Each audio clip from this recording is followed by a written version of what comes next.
ባለፉት ዓመታት ሀገራዊ የጸጥታ ሁኔታው ተለዋዋጭ፣ የተገማችና ውስብስብ ክስተቶችን እያስተናገደ እንደነበር ይታወቃል። በአማራና በኦሮሚያ ክልሎች የሚንቀሳቀሱ ጸረ ሰላም ኃይሎች እና የአሸባሪ ቡድኖች የተለያዩ ችግሮችና ስጋቶችን ፈጥረው ሰንብተዋል። በተለያዩ ክልሎች ከአስተዳደር ከማንነትና ከመሬት ይገባኛል ጥያቄዎች ጋር በተያያዘም ችግሮች በመፍጠር የማያባራ አዙሪት ውስጥ እንድንገባ ሙከራዎች ሲደረጉ ቆይቷል።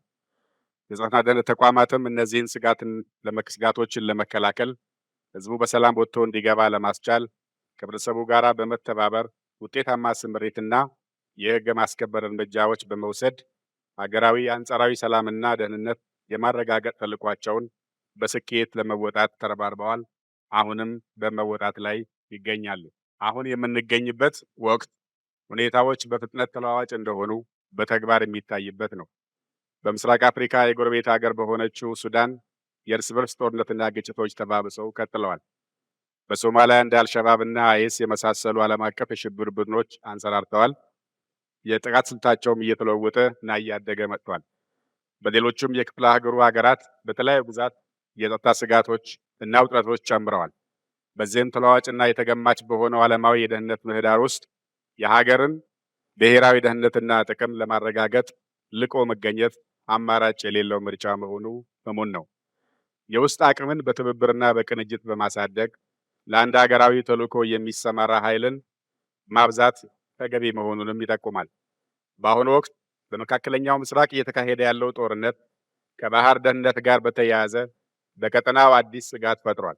በተለይ እንደ ኢትዮጵያ ያሉ የባህር በር መዳረሻ የሌላቸው ሀገራት ላይ ሁኔታውን ውስብስብ አድርጎታል።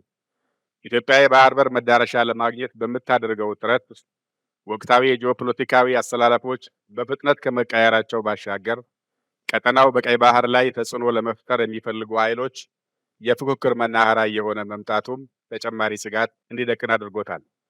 ሁኔታው የኢትዮጵያ የባህር በር ጥያቄ ከወደብ ፍላጎት በላይ በቀጠናው አስተማማኝ ጸጥታና ደህንነትን የሚያረጋግጥ አንድምታ እንዳለው ያመለክታል። በመሆኑም በቀይ ባህር ተደራሽነት ላይ የጋራ ተጠቃሚነትን ለማስፈን ሁሉም የቀጠናው ሀገራት በትብብር መስራታቸው አስፈላጊ መሆኑን ለማረጋገጥ በዲፕሎማሲው መስክ የተጀመሩ ስራዎችን አጠናክሮ መቀጠልም አስፈላጊ መሆኑን የግድ አድርጎታል።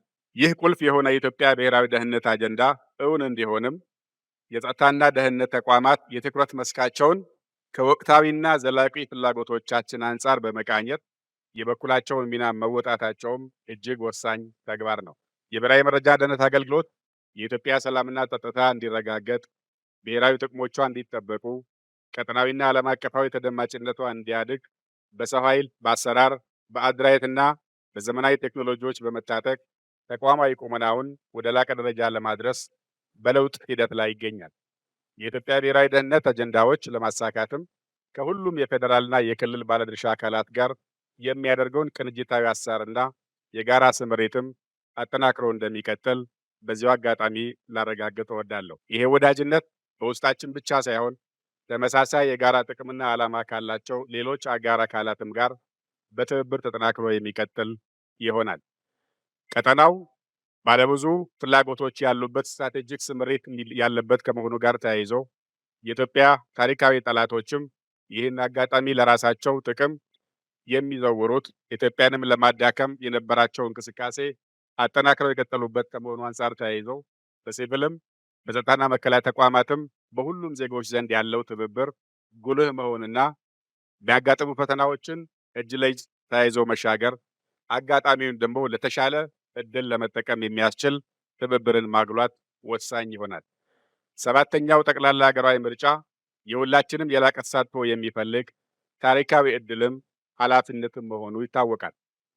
ምርጫውን በከፍተኛ ብቃት ለመወጣት ሁሉን አቀፍ ዝግጅቶች ቢደረጉም በሰላም እንዳይከናወን የሚፈልጉ የውስጥና የውጭ አካላት መኖራቸውም ግልጽ ነው። ምርጫውን ነፃና ደህንነቱ የጠበቀ ሆኖ እንዲጠናቀቅ ለማድረግ የፌዴራልና ክልል የጸጥታ ባለድርሻ አካላት በላቀ ቅንጅትና ቁርጠኝነት እየሰሩ እንደሚገኙ ይታወቃል። ይህንኑ ይበልጥ ለማዳበር በተቋማችን የብሔራዊ መረጃና ደህንነት አገልግሎት በተደረገ ጥናትና ዝግጅት የተግባቦትና ጸጥታ ድባቡን የሚፈትሹና የተሻለ ውጤትና ስኬት ለማምጣት የጋራ ኃላፊነት ለመወጣት መደረግ የሚገባቸውን ተግባራትም የሚጠቁሙ ሰነዶች ተዘጋጅተዋል።